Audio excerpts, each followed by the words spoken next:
On Christmas Eve, I received a surprise from my wife, Rachel Hayes, photos of her wedding to my terminally ill student, Caleb Reed. She stood on the moral high ground. He's dying. It's just a fake certificate. Don't be unreasonable. The student wept, begging for my blessing. I laughed. They say you shouldn't air your dirty laundry in public. Well, I decided to air it for everyone to see. I was going to make this holiday, season 1, to remember. When my phone vibrated, I was just placing the glazed ham on the table.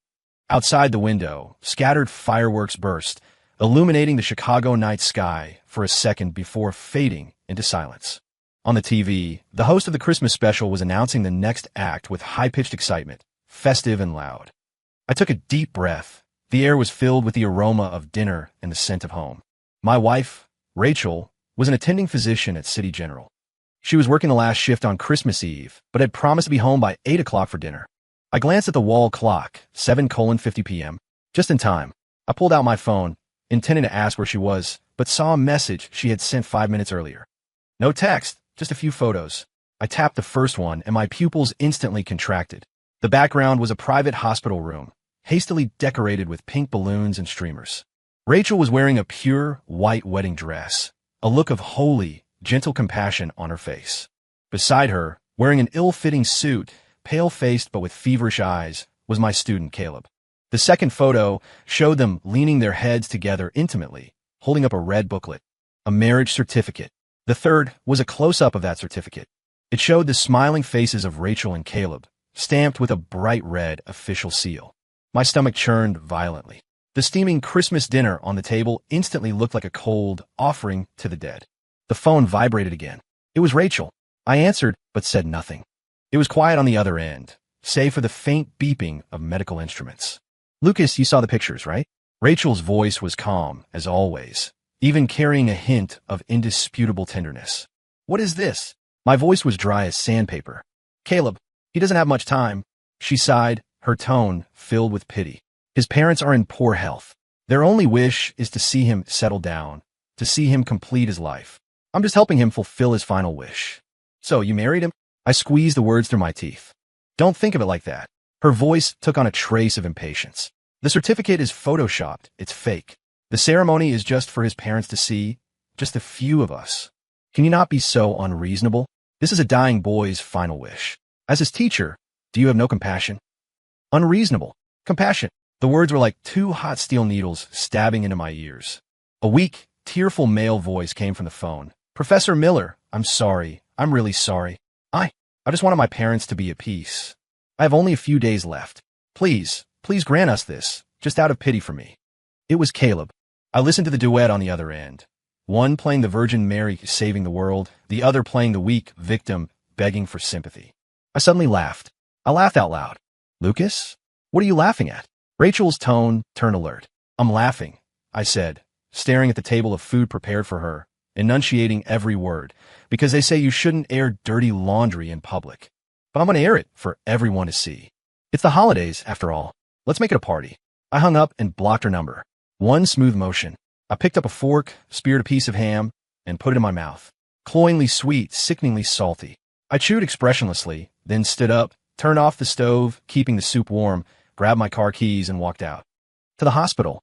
Some things had to be said face to face. Some facades had to be torn down in person. The smell of hospital disinfectant mixed with the holiday food deliveries created a grotesque odor. I walked straight to the VIP ward on the top floor. Caleb's family was well off. He was in the best suite. The door wasn't fully closed. I could hear suppressed sobbing inside, Caleb's mother. There was also a man whispering words of comfort, likely his father. "Rachel is such a good child. It's a blessing from many lifetimes that our Caleb met her. Yes, but we've wronged her. When Caleb is gone, we must treat her like our own daughter." I pushed the door open. Everyone's gaze shot toward me. Caleb's parents froze, their faces showing awkwardness and a hint of hostility. Rachel was still wearing that wedding dress, sitting by the bed peeling an apple. Seeing me, her brow immediately furrowed, and Caleb in the bed looked like a frightened deer, timidly calling out, "Professor." I ignored him. My eyes were fixed on Rachel. "What are you doing here?" She stood up, subconsciously blocking Caleb, her tone like she was questioning an ignorant child. "Didn't I tell you? We'll talk, but not now, not here. Then when? After you finish mourning your widowhood." I asked calmly. Her face went pale. Caleb's father stepped forward. He looked like a respectable middle-aged man, but now his face was heavy with grief. Professor Miller, I know this is hard for you to accept, but a life is at stake. We only have this one son, and his greatest wish was, we really had no other choice. So, your no other choice gives you the right to build your happiness on my suffering? I looked around at them. Your wish requires my marriage as a funeral sacrifice. Professor, you can't say that. Caleb's mother wiped her tears, her voice becoming shrill. Our Caleb is dying. Rachel is doing a good deed. She's accumulating good karma. How can you be so selfish, so cold-blooded? Selfish? Cold-blooded. I repeated the words, looking at Rachel. Is that what you think too? Rachel avoided my eyes, whispering, Lucas, don't make a scene here. It's ugly. I'm making a scene. I took a step forward, closing in on her. Rachel, we've been married 3 years. I ask myself if I've ever wronged you. You're busy at work. I do all the housework. You say the department is stressful. I signed you up for flower arranging and yoga. You want to visit your parents for Christmas. Every year I drive you there on Christmas Eve and come back alone to be with my parents on Christmas Day. I made you my entire life. And you? My voice wasn't loud, but everyone in the room heard it clearly. What do you take me for? A fool you can sacrifice at will, define at will. Rachel's lips trembled. She couldn't speak. Professor. Caleb on the bed started his performance again, tears falling like heavy rain. It's all my fault. Don't blame Dr. Hayes. She did it for me. I'll get on my knees for you. He said, struggling to get out of bed. His parents immediately rushed over to hold him down, and the scene instantly turned into chaos. Don't move. Son, don't move. The doctor said you can't get excited. I watched this farce coldly. Enough. I spoke. My voice wasn't loud, but it silenced everyone. I looked at Rachel and asked her one last time, Are you coming home with me now? She looked at me, then at the teary-eyed Caleb on the bed, struggle and pain visible on her face. Finally, she gritted her teeth and shook her head at me. Lucas, I am sorry. I can't leave tonight, she said. Caleb, he needs me. I understood. In her heart, a dying student was more important than her legal husband. Or rather, the satisfaction of playing the savior was far more important than maintaining our marriage. Okay. I nodded and pulled out my phone. I'll grant your wish. Right in front of them, I opened our family messaging group.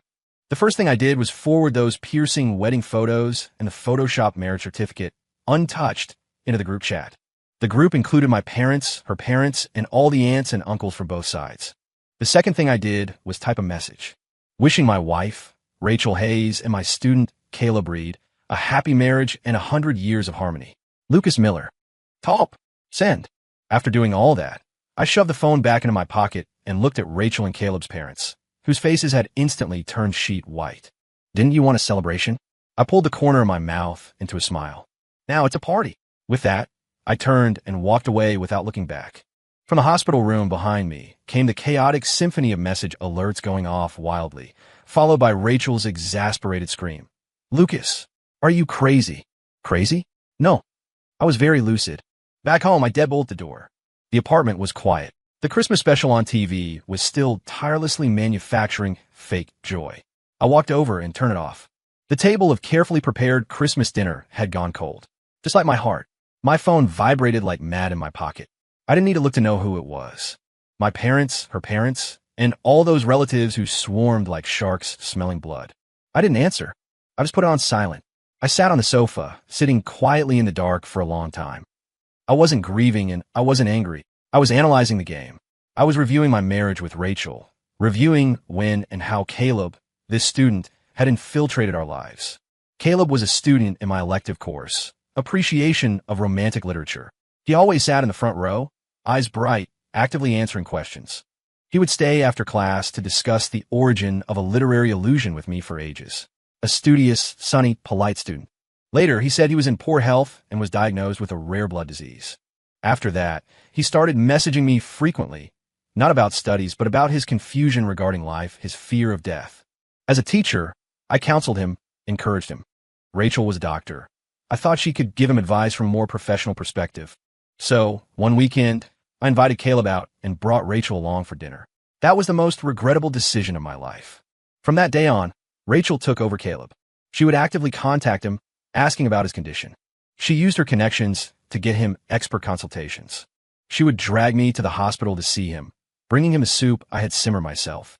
I had once subtly reminded her to maintain boundaries. She looked at me like I was a monster. Lucas, he is a patient, a dying boy. What is going on in your head? Right, what was I thinking? I actually suspected a kind doctor and a pitiful student. I became the one with the dirty mind. Thinking back now, that wasn't kindness. That was the onset of her savior complex. She was intoxicated by the script of saving a life, unable to extricate herself. And Caleb used his exquisite acting skills to satisfy her desire to be the protagonist. The two of them, one willing to beat, the other willing to suffer. And I was the audience member kept in the dark, expected to applaud them. I opened my laptop and logged into my social accounts. The family group chat had already exploded. My parents were frantically tagging me, asking what was happening. Rachel's parents were tagging Rachel, also demanding answers. Rachel finally appeared in the group. She sent a long voice message, her voice crying, the content similar to the version I had heard. Basically, Caleb had a terminal illness, didn't have long to live, and to satisfy his parents' wish, she acted out this scene. The marriage certificate was fake, everything was fake. She was just doing a good deed. Then, she started accusing me. Lucas, I didn't expect you to be so cold-blooded, so unreasonable. I just wanted to help a pitiful child. But you had to blow things up like this. Do you have a heart? Immediately after, Caleb's mother, the woman who had just called me selfish, was pulled into the group by Rachel. She immediately posted a photo of Caleb lying in a hospital bed wearing an oxygen mask, looking miserable, with the caption, "Our Caleb is fading fast. Professor Miller, we beg you, please have mercy. Leave the child a final shred of dignity. We are kneeling to you." Suddenly, the sentiment in the group began to shift. Some relatives who didn't know the truth started advising me. Lucas, it's the holidays, don't be impulsive. Yeah, the boy's dying, just consider it good karma. Your wife has a good heart. You're a grown man, be the bigger person. Reading these peacemaker messages, I laughed.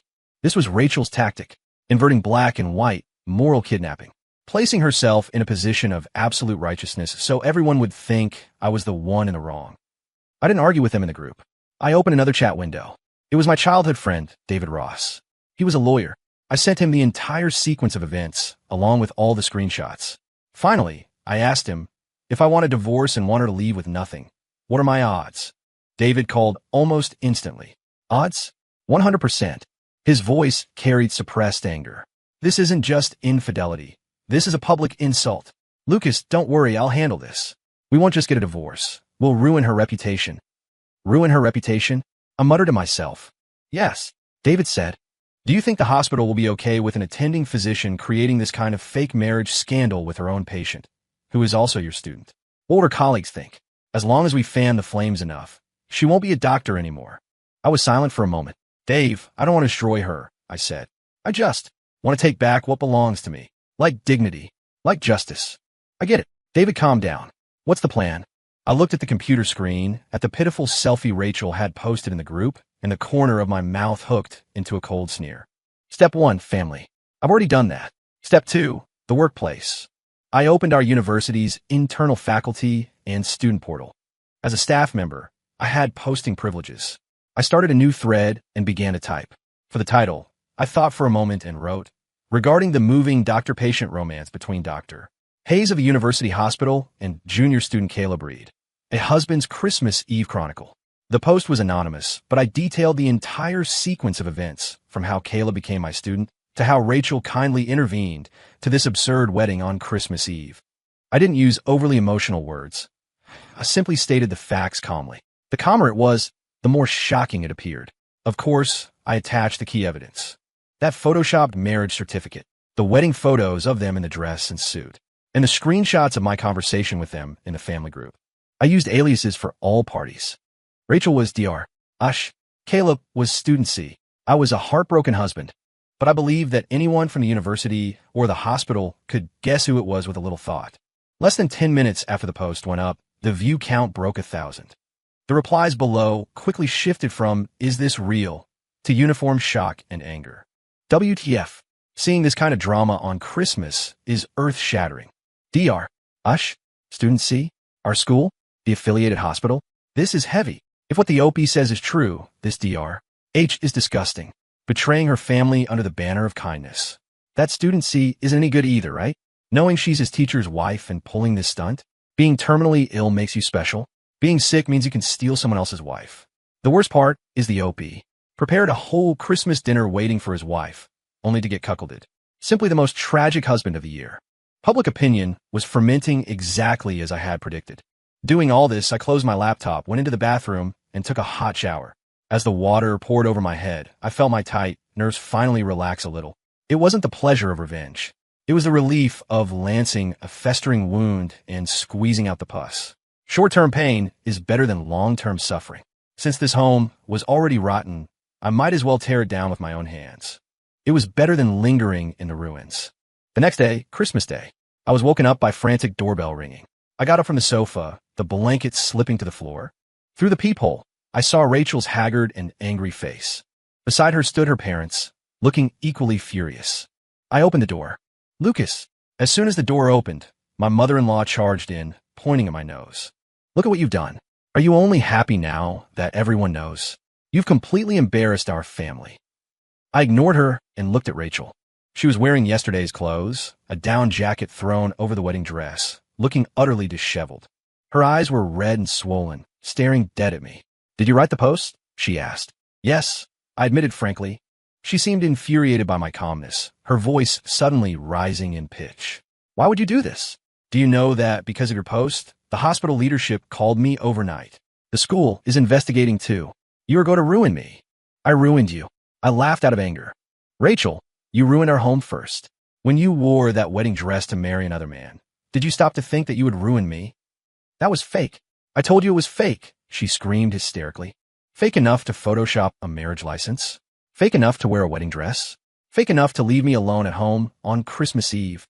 I stepped closer to her. Tell me, what else is fake? Is your care for him fake? Is your betrayal of me fake? She backed away step by step, lips trembling, unable to speak. Enough, my father-in-law shouted in a low voice. Lucas, I know you're angry, but Rachel's intentions were good. She's just too soft-hearted. She can't stand seeing others suffer. Can't you just understand her this one time? Understand? I looked at this elder I once respected. Dad, if today I held a fake wedding with a dying female student, would you ask Mom to understand me? My father-in-law's face instantly turned purplish red. You are being unreasonable. I'm just talking sense. I withdrew my gaze and looked back at Rachel, my heart cold. Let's get a divorce. I've already asked David to prepare the agreement. The apartment is premarital property. It stays with me. You bought the car, it's yours. Savings split 50-50. I don't want to have anything to do with you anymore. Hearing the word divorce, Rachel swayed. She probably thought I was just throwing a tantrum, that as long as she coaxed me and softened up, this incident would blow over like countless arguments before. She didn't expect I was serious this time. No, I don't agree to a divorce. She grabbed my arm, her tone softening as tears began to fall. Lucas, I was wrong. I was really wrong. I shouldn't have been so impulsive. Shouldn't have ignored your feelings. Forgive me this once, okay? Let's not divorce. Her tears used to be my greatest weakness. But now, watching her cry, I only felt incredible irony. I gently pulled her hand away. Rachel, it's too late, I said. The moment you decided to put on that wedding dress, we were already over. As for you, I looked at my mother-in-law who hadn't spoken for a moment. You said I embarrassed your family. Rest assured, the real embarrassment is yet to come. After getting rid of the unwanted guests, I called David. Dave, check something for me. Shoot. Caleb Reed, the student. I want to know exactly what disease he has, which hospital he's treating at, who the attending physician is. I want all the diagnostic reports. You suspect his illness is fake? David understood immediately. I don't know, I said. I just feel that a person who is truly dying wouldn't have such dirty thoughts. The way he looked at Rachel didn't look like a student looking at a teacher's wife. It looked more like he was eyeing a trophy he was determined to win. That look, a mix of pathological possessiveness and smugness. I had seen it clearly during the confrontation at the hospital. All right, leave it to me, David said. I have contacts in the medical system. Checking this won't be hard. Wait for my news. Hanging up, I started cleaning the apartment. Everything related to Rachel. Her clothes, her cosmetics, our photos. I packed it all into 3 large boxes and stacked them by the door. Then, I changed the passcode on the door lock. After doing all this, I felt the apartment finally belonged to me again. That afternoon, I received a call from my dad. His voice was weary. Son, come home. I drove to my parents' house. As soon as I entered, I saw my mom sitting on the sofa wiping tears, while my dad smoked silently nearby. Dad, Mom, I called out. Seeing me, my mom's tears fell harder. Lucas, you've suffered. I walked over, sat beside her, and patted her back. Mom, I'm fine. How can you be fine? She grabbed my hand, her palm ice cold. That woman, how dare she treat you like this? And her parents, they just called. Instead of apologizing, they said you weren't being generous, that you didn't know how to behave. What kind of family is that? My dad stubbed out his cigarette in the ashtray and said deeply, divorce. You must divorce. The Miller family will not have such a daughter-in-law. My heart warmed. This was my family. They wouldn't indiscriminately advise me to be the bigger person, nor force me to compromise because of family scandal. They would always stand by my side. Dad, Mom, don't worry. I can handle this myself. I soothed them. I will divorce. But not right now. Why? Mom didn't understand. Because the show has just begun. I looked at the gray sky outside the window. I want everyone to see clearly whether they are a pair of kind angels or a pair of shameless cheats. For the next 2 days, I didn't go out. The thread on the university portal continued to ferment, even getting screenshotted and reposted to several famous local forums and Twitter, sparking broader discussion. The pressure on the university and the hospital grew. Rachel called me countless times and sent hundreds of texts. From initial cursing to later begging, then to reminiscing about her sweet past. She used every trick in the book. I ignored them all. On the night of December 27th, David called. His voice betrayed suppressed excitement. Lucas, I found it. Well, my heart jumped. You guessed right. That Caleb kid isn't terminally ill at all. David said, he does have a blood disorder called aplastic anemia. It's troublesome and requires long-term treatment, but it is absolutely not a terminal illness. As long as he sticks to the treatment and finds a bone marrow match, the cure rate is very high. His current condition is stable. The attending physician's plan is conservative drug therapy. He is nowhere near running out of time. He's been exaggerating his condition. David added, I asked around. The nurses on his team say this patient is a huge actor. He's fine, but as soon as family comes, he moans and groans, saying he's dying. His parents are the same, telling everyone their son has a terminal illness to gain sympathy. I held the phone, silent for a long time. It felt like cold magma was surging through my blood. So, from beginning to end, this was a scam. A scam carefully planned by Caleb, passionately performed by Rachel, and jointly produced by his whole family. A complete fraud in the name of love and kindness. They deceived me, and they deceived everyone. Lucas, what are you going to do? David asked. I took a deep breath, making my voice sound calm enough. Dave, organize all the diagnostic reports, medical records, and the insider info you gathered into a file. And then, I said, looking at the city shrouded in night, enunciating each word, I'm going to send them a New Year's gift. I didn't release the truth about Caleb's medical records immediately. I was waiting for a moment to bring this drama to its climax. Rachel was suspended by the hospital. A colleague at the university secretly told me this news. Apparently, the hospital leadership talked to her, and she still insisted she was innocent, claiming it was a good deed to save a life. But the impact of the online posts was too great. To quell public opinion, the hospital had to ask her to go home and rest. She must have been desperate, because she started calling my parents. I had warned them in advance not to answer. On December 29th, I received an unexpected call. It was Caleb's father. His tone was no longer one of grief and pleading, but full of venom and threat. Lucas Miller, what exactly do you want? He got straight to the point. Ruining Rachel's job wasn't enough? You have to drive our whole family to death. Drive you to death? I asked back, what did I do? Stop pretending, he roared. If it weren't for the things you posted, would Rachel be suspended? Would our family become the laughingstock of the entire hospital? I'm telling you, if anything happens to my son, I won't let you get away with it. Isn't your son supposed to be dying anyway? I said indifferently. Sooner or later, what's the difference? Silence on the other end. I could imagine the look on his face, choked by my words. Miller, leave a way out for people, and we might meet again down the road. He suppressed his anger. Name a price. How much money to delete the post and clarify the situation? Solve it with money? They finally showed their true colors. Sure, I said. Flat rate, $5 million. I get the money. I post immediately saying it was all a misunderstanding, that I had a mental breakdown and slandered you all. $5 million? Why don't you go rob a bank? He shrieked. Then there's nothing to talk about. I prepared to hang up. Wait, he panicked. $50,000. I'll give you $50,000 max. You delete the post, divorce Rachel, and never harass us again. $50,000. Buying out my dignity, buying out my wife's betrayal. In their eyes, that was what I was worth. Accepted, I said calmly. But I have a condition. What condition? I want you, your wife, and Rachel to meet me face to face. In Caleb's hospital room, I said, and bring the $50,000 in cash.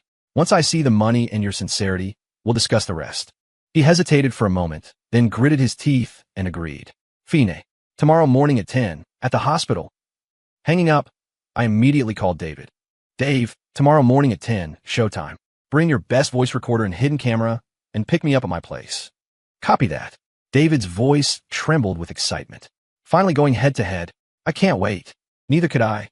I couldn't wait to tear off their last fig leaf with my own hands. The next morning, I wore a black casual outfit and met David at the hospital entrance. He handed me something that looked like a fountain pen. HD video, long battery life, records whatever you point at. He winked. Voice recorder is in your pocket, already running. I nodded and walked into the inpatient department with him, pushing open the door to Caleb's room. Everyone was indeed there. Caleb's parents sat on the sofa, faces gloomy. Rachel stood by the window, looking out, her figure gaunt and expression haggard. Caleb was half reclining on the bed. Seeing me, a flash of imperceptible triumph and resentment crossed his eyes. A black briefcase sat on the floor by their feet. You brought the money. I got straight to the point. Caleb's father pointed at the case on the floor. 50,000, not a penny less. Now, you can state your conditions. I didn't look at the money. Instead, I walked up to Rachel. My condition is simple. I looked at her. I want you, in front of everyone, to admit you were wrong. Admit you betrayed me. Admit that your so-called kindness was just an excuse to satisfy your own ego. Rachel's body stiffened. She jerked her head up to look at me, eyes full of humiliation and unwillingness. Lucas, don't go too far, Caleb's mother shrieked. Too far. I laughed. Compared to what you've done, is this small request too far? I turned to Caleb's parents. And you too. I want you to apologize to me for your previous lies and insults. Dream on. Caleb's father slammed his hand on the table and stood up. Looks like we can't make a deal. I shrugged and turned to leave. Wait. Rachel stopped me. She took a deep breath, as if making a huge sacrifice, closed her eyes, and said with a trembling voice, Okay. I admit it. Lucas, I'm sorry I was wrong.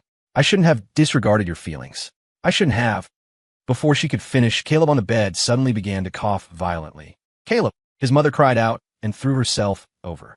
A perfectly timed medical episode interrupted Rachel's confession. This routine again. I watched them scrambling to act, feeling utterly disgusted. All right, stop acting, I said coldly. Everyone froze and looked at me.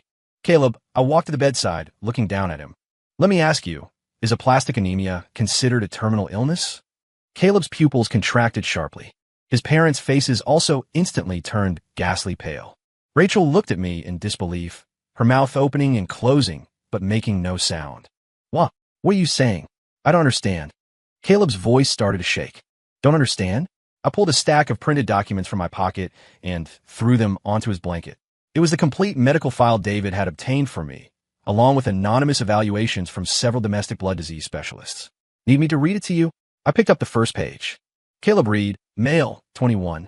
Diagnosis, aplastic anemia, chronic. Treatment plan, regular blood transfusions, medication control. Prognosis evaluation, stable. Vitals, stable. With every word I read, Caleb's face grew a shade whiter. Expert opinion 1. The patient's condition is far from life-threatening. The claim of running out of time is purely exaggerated. Expert opinion 2. The patient exhibits signs of factitious disorder or reverse psychology regarding illness shame, exaggerating the condition to gain sympathy and control others. Psychological intervention is recommended. I threw the document back in his face and smiled at the deathly gray look on him and his parents. Now, do you understand? Do you need me to speak louder so the whole floor, the whole hospital can hear your touching story? Dead silence filled the room. Caleb's father's lips trembled, pointing at me, unable to get a word out. His mother collapsed on the floor, eyes vacant. And Rachel, she looked at the file in my hand, then at the pale Caleb on the bed, her entire worldview seemingly collapsing. Fake. It's all fake, she muttered to herself. Caleb, he told me clearly the doctor said he had 6 months at most. He told you. I turned to her, eyes cold.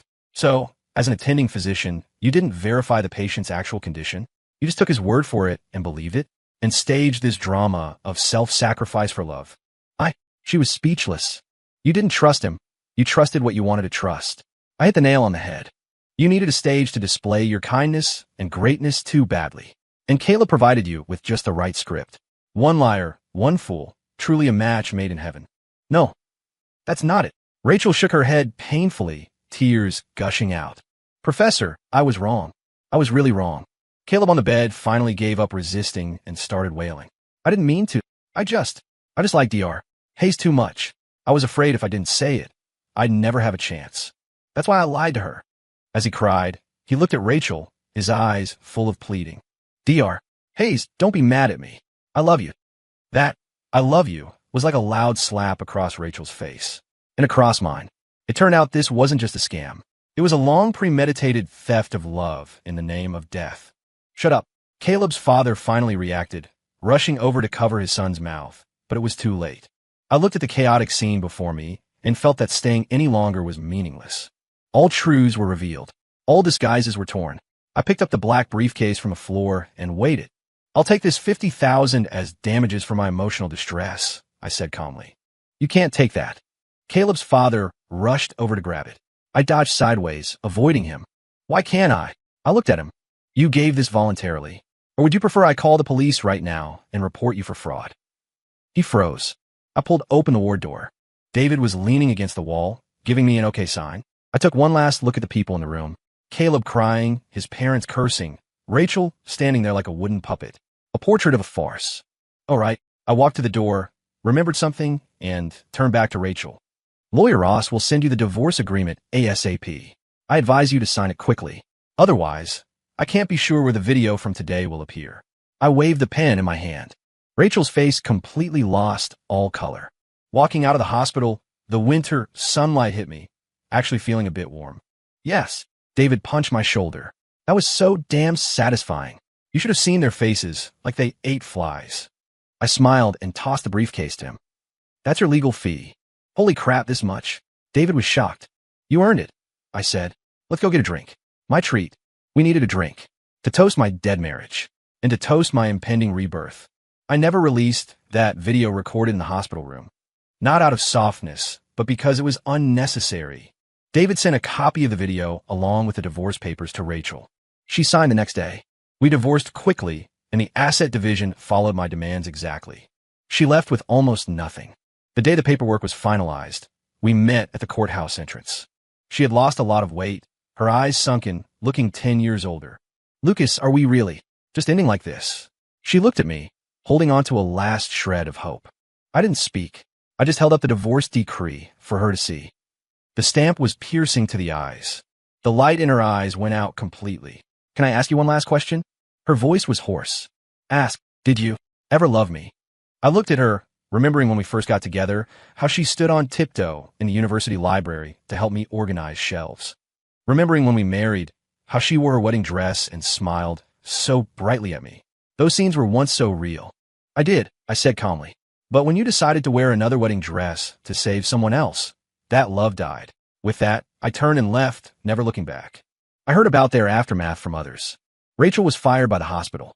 Because of that scandal, her reputation in the city's medical system was destroyed. No reputable hospital would hire her. Finally, I heard she went to a remote community clinic to work as a nurse. Caleb dropped out of school. The fraud scandal left him no face to stay. His parents sold their city apartment and took him back to their hometown. His illness didn't get better, nor did he die. He just dragged on, neither well nor dead. Rumor has it Rachel went back to their hometown with them, working odd jobs while taking care of Caleb. Perhaps she really wanted to play out that drama of redemption to the bitter end. Or perhaps she simply had nowhere else to go.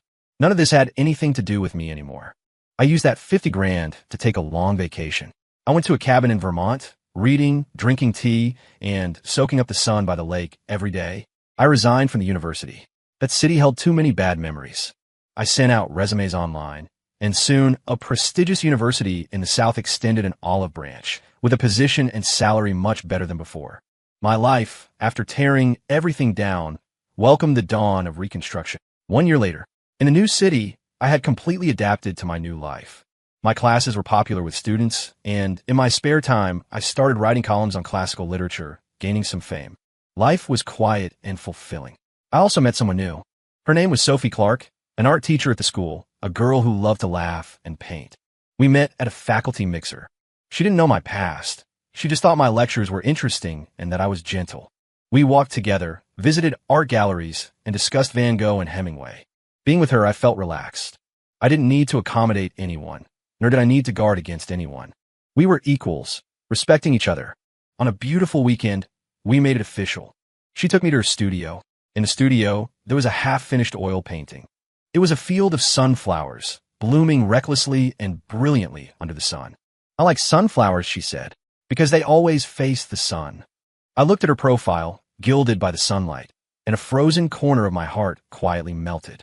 Maybe I was a sunflower too. After enduring the long night and the storm, I had finally waited for my own sun. That night, I confessed my past to her. I thought she would be shocked, afraid, but she just listened quietly, then gently hugged me. It's all in the past, she whispered in my ear. You're good, Lucas. You just had bad luck before. I hugged her back tightly. Yes, it was all in the past. That absurd farce, that failed marriage, felt like a lifetime ago. They left scars on me, but those scars made me stronger and taught me to cherish the person in front of me. Another Christmas Eve, Sophie and I were in my new home, preparing dinner. She wasn't much of a cook, clumsily helping me wash and sort vegetables. We chatted while watching the Christmas specials on TV. When the midnight bells rang, brilliant fireworks rose outside the window. Sophie hugged me from behind, resting her chin on my shoulder. Merry Christmas, Lucas.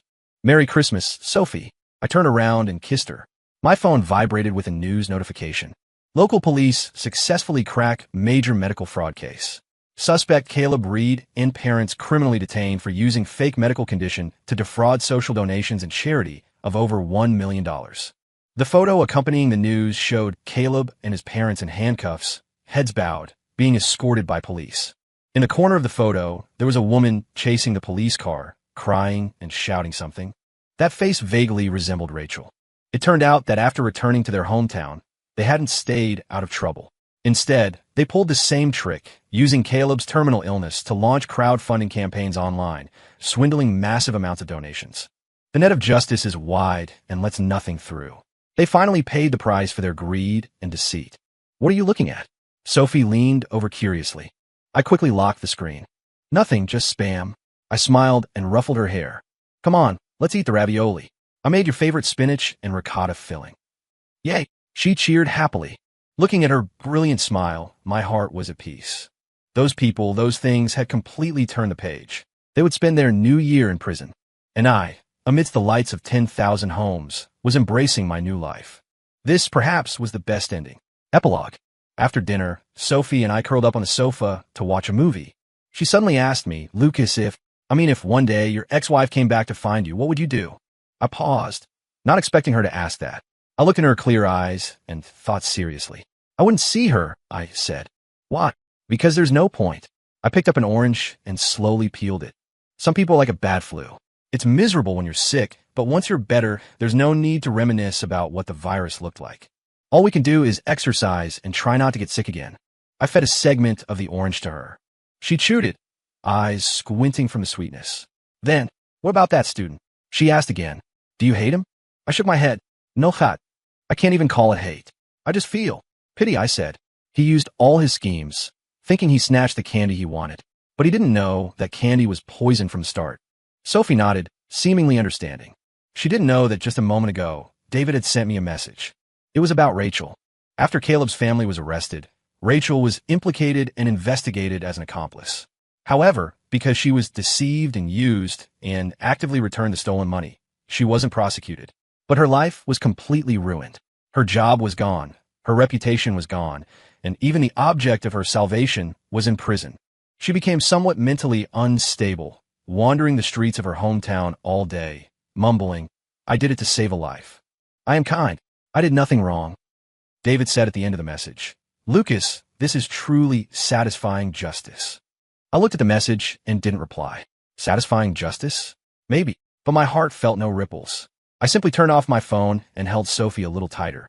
The fireworks outside the window continued. The new year had arrived, and I was already speeding forward on the track of my new life.